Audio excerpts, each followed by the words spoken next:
your guides to a really great financial future. Tom and Don are talking real money.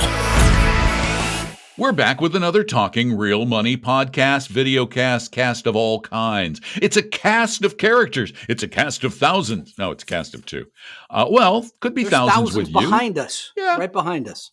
Yeah, there's pictures of true. Thousands. This whole family. Oh, I see you moved the pictures around for today's episode. I want to make sure we get proper exposure. So. Well, you moved one. I'm lazy. What can you say? A lot of work. wasn't a lot of work on his part. Today on Talking Real Money, the podcast, let's talk about what you should expect from your money. Because when you invest, you expect to make money. I would hope that's the whole point. Now, of course, I want to start all this off by saying, when you invest and hope to make money, you understand that you've got to take risk to do that, okay? You understand that's an absolute part of the process. But you want to make a certain amount of money, and you need to know, or you need to have an estimate, a decent estimate of what you might expect in the future so you can plan. And we work really hard on trying to come up with decent estimates. We don't know the future. We never will, but we do try to estimate. And a lot of other people do too, like you. You sit around going, I think in the future, based on now, I'm going to make X. X. What's X? X is What's crazy. X? If you ask the 750 people, it is. It's literally insane. There's a company called, I think I have this, Naxis Investment Managers. I think I have that right. Natixis. Kind of hard to say. Nataxis. I don't know if that's an A. As in no taxes. I don't know if that's an A at, anyway, it's not, anyway. No, well, wait a it's minute. not. I'm no, look it's it up. Natix. I don't know. It's kind of hard to say. I know, but Natac. So you can call us and tell us the proper pronunciation for that if you'd like. But anyway, they surveyed 750 of you all. Oh, that's better. That means no ticks on you. I feel so much better because I had a little itch in my shoulder.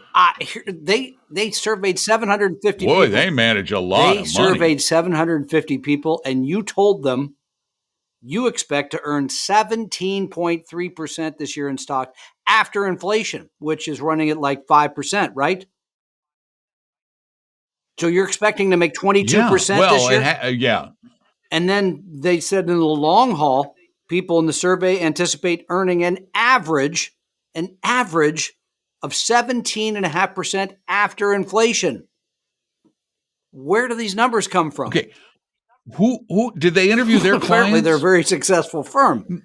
Well, no, because their clients, I'm looking at their website, and they are, they call their investors, get this, high conviction, high active share. Active share, which means active, which means that they're trying to beat. Well, and if they're getting that, they are, because in 2019 they surveyed investors and people expected long-term returns of 10.9 after inflation. Now they're expecting 17.5 after inflation, so somewhere around 20% a year. So they're bracketing Ramsey. Dave Ramsey always tells you to expect 12. Come on. Which is wrong. He does. No, have you listened? Not. All you have to do is buy a nice growth and income fund. And the implication is an American fund. And you will, because you always have in the past, you'll make 12% per year. Until you don't. Past is prologue. Yeah. Until you don't. So what's reasonable? This is not. Well, I know that. First of all, what is reasonable? Well, if you look back, then large company stocks make about 10, small company stocks make about 12.5. Now, basically every person that looks at this, who thinks they can see the future, even the people that write our planning software, believe stocks and, by the way, bonds will not make as much into the future as they have in the past. That to me is speculative. We don't know. We don't know if companies will be more profitable, more productive. There's all kinds of factors. Or if emerging markets will take off, right? All this new middle class that's buying stuff from all of us. No one knows that. But people that write the planning software believe Stocks will actually make less into the future, like 2 to 3% a year less. If I'm writing a plan for people, I would rather look at the pessimistic side, Don, say, okay, be great if you made 17.5% a year after inflation, but what if you only made 5? How does it look then? So for It's better to be planning conservative. purposes, Well, and what's interesting, I wanted to look up what Natixis owns the Oakmark Fund. which we certainly are familiar with. Yeah. You've heard of Oakmark. And Oakmark is a very famous, actively Indeed. managed fund, done reasonably well with incredibly high expenses. I mean, their C shares, now they are now commissioned. Their How much? C shares. Let me look at this again. I want to make sure I was right because that sounds high. And maybe I forgot. No, I was right. 1.95% per year. 2%? So they need to make 95%. They need to make 20% a year to make up for that 2% charge. And what in fact, but see, here's the reality. This is one of their own funds. Why would they let their customers or anybody even think you can pull off 17 when their 15-year return, according to Morningstar, 9% per year? Less than the index. 15 going back to 2006. No, well, probably let's not. see. Probably a little bit. It's about the same. Above. And I think it's fairly narrow, right? So their standard deviation's probably somewhat higher. Let's see. Standard deviation is the bounciness. Yes. The standard deviation on Oakmark is 25. Yeah. And for the S&P, it's 20. So you're pretty getting outside the range there. But let me give you a couple other things to think about. Why you investors believe you'll make 20% a year. Why? Recency bias. Because it's been easy to make that since, let's just say March of 2020. Everything has gone straight up, right? Big companies, small companies, international companies, emerging market, everything except bond funds, have gone up, up, up. So recency bias plays a large role in this. That's why in 2019, after 2018 was a down year, people only thought they're going to make 10% a year, which is more reasonable. I would not plan on 10%. By the way, which brings me to the way I look at this. Because we are planning centric, and you should be planning centric. You, as we mentioned in a recent podcast, you should have a plan for every stage of your life, what you're trying to do, so you stay inside the rails. Needs versus wants. If you can build a plan that works with 5, 6, 7% a year, that's what you should be willing to accept. No one knows the future. So needs versus wants for me, and make it planning first rather than speculative. I'm just going to go along with that so we can get a question in. You're going to go along with that? Are you okay? I'm just going to go along with you. Maybe drop a couple aspirin off or something? I'm just looking at the time and I got to get a question in. And it's a really long one. And it looks like an overthinker. I'm thinking this is an overthinker. I like the hodgepodgery-itis.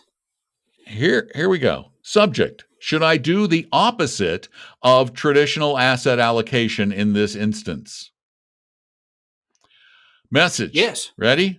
The question. I know Don prefers voice recordings, but this is too long. Never make the cut. Okay. I'm wondering whether the situation is one where I should reverse the traditional approach to holding bonds in a tax-deferred account. You're going to have to think this one out. Bonds in a tax-deferred account, yes. And stocks in a taxable account, and instead do the opposite. What do you think? I have 2 inherited accounts that I have earmarked to use for my son's college education. He's currently a junior in high school, 2 years from college, a year. The inherited IRA has $35,000 in it, and I'm taking annual RMDs. The other is a taxable account with $45,000 in it. Total allocation is 55% equities, 45% bonds. All the bonds are in the inherited IRA. All of the investments are ETFs and mutual funds. If we do use this money for college, the tax-efficient method will be to draw from the taxable account first, because our capital gains rate is 18.3 versus our marginal income tax rate of 24%. Everybody understand that? In other words, it's going to With be cheaper to draw the money out of the post-tax account than it will be the qualified inherited IRA money. Makes sense. Withdrawals from the inherited IRA would be taxed at 24. We live in Texas, so we have no state income tax. If we were to reallocate the bonds in the taxable account, this would accomplish two things. One, help solidify the certainty of the amount of money available since bonds are less volatile than stocks. Reduce expected capital gains taxes over the next few years because bonds tend to appreciate more slowly than stocks. I may not need to use this money for college because we also have $120,000 in a 529. My son's choice of college and receipt of scholarships, both unknown now, will dictate whether we need to dip into the inherited accounts for college. If not, we will use this money for retirement. I'm 48, my wife is 56. If we end up not needing this money for college, I would go back to the usual allocation with equities in the taxable account and bonds in the inherited IRA. The main downside I see in this event is a market decline. Our tax loss harvesting opportunity would be limited since all the equities would be in the tax deferred account. The other downside is if the stock market continues to gain, then the balance in the inherited IRA will increase, which will lead to higher RMDs and therefore higher income taxes on the RMDs. By the way, I'm currently working to reduce the current gains in the taxable account by using a donor-advised fund. I am putting appreciated ETFs from the taxable account into the donor-advised fund, using the donor-advised fund for my charitable contributions to my church, and using cash that I would otherwise contribute directly to the church to replenish the taxable account. Okay, because that was going to be my first question, was it how easy is it going to be to sell things in the taxable post-tax brokerage type of account, right? Because you're going to, if you're selling stocks, you're going to be paying tax on those. Don't really want to do that. You're correct. If you're going to use the money, the post-tax money first, you want a more stable amount in there. That does make sense, right? Because if you got stocks bouncing all over the place, that could make it difficult. You know what? At those amounts, I would just use something very simple like the Vanguard Balanced Index Fund. In both of them, Yeah, or just honestly, I would just, yeah, the costs are low. well, but you still You got a costs are balance low. of You're right, stocks and and they have a bonds. degree of Yep, and stability. it's easy. All this messing around with this and at those amount, no offense, which these are, every dollar's important. Buying into that, but the differences are going to very be small. And if you have, And the other thing you can do is tell your kid 120 that's grand. a lot of money. Yeah, no, That's it is. enough. Well, okay, but especially if they're going to get a scholarship or those kind of, or grant or whatever it is. Yes, that's should pay a lot. Although you could go places that would spend that in a couple of years too. So, not telling you to do. Well, there are many of those. And undergrad programs at I think certainly in the Ivy League you could easily spend 60 grand a year. Yeah, but anyway, a lot of those Ivy League schools they'll give you nice big scholarships. He's correct in saying everything he said is correct, because you want a stable base of money to draw on if you're going to draw that first. You want to do it in the most tax efficient manner. I'm all about simplicity. I would just use a balanced index fund in each one of those accounts and let it ride. There's your answer. Thanks for your note. If you want to call us with a question, it's not as long as Paul's, you can at 855-935-TALK. You can also speak it at talkingrealmoney.com on our contact form, or you can type it like Paul did until he had typer's cramp. Typer's cramp? It's not writer's cramp anymore. Nobody does this. Typist, isn't it? Yeah, you used to get cramps in your... I don't know. Remember the days when you used to write like this? It was like, jeez. Now it's like... Your fingers hurt. So anyway, there we have that. If you need big help, you need the big help with the hodgepodgeries, the hodgepodgeitis. Well, Lord, I'm tired. You can go to Vestory.com, which is the website for our investment advisory firm, our fee-only 100% fiduciary.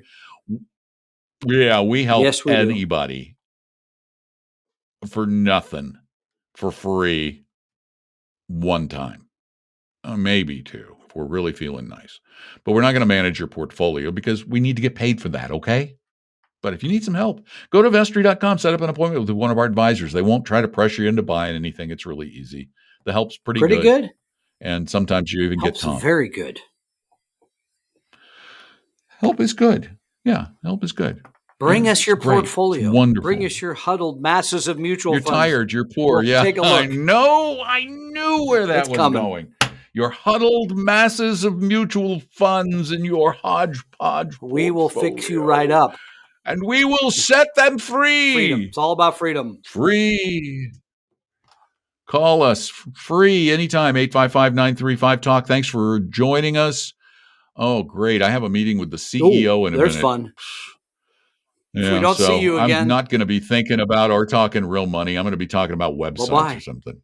Bye. We hope you realize that the information provided on Talking Real Money is for educational and hopefully enjoyable purposes only. Providing personalized financial planning or investing advice takes time, so please consult with a really good fee-only fiduciary investment, tax, or legal advisor. We know a good one. Investing must always involve risk. In other words, you can and probably will lose money at times. Also, as much as you want it, no one can accurately and consistently predict the future. So past performance doesn't tell you a darn thing about what the future will bring. Unlike many other programs that say something similar, Talking Real Money is not trying to get you to buy or sell any financial products or securities. Instead, the program is provided as a public service by Vestry, a fee-only registered investment advisor. Thanks for listening, and please visit talkingrealmoney.com for more information and disclosures. That should keep the lawyers happy.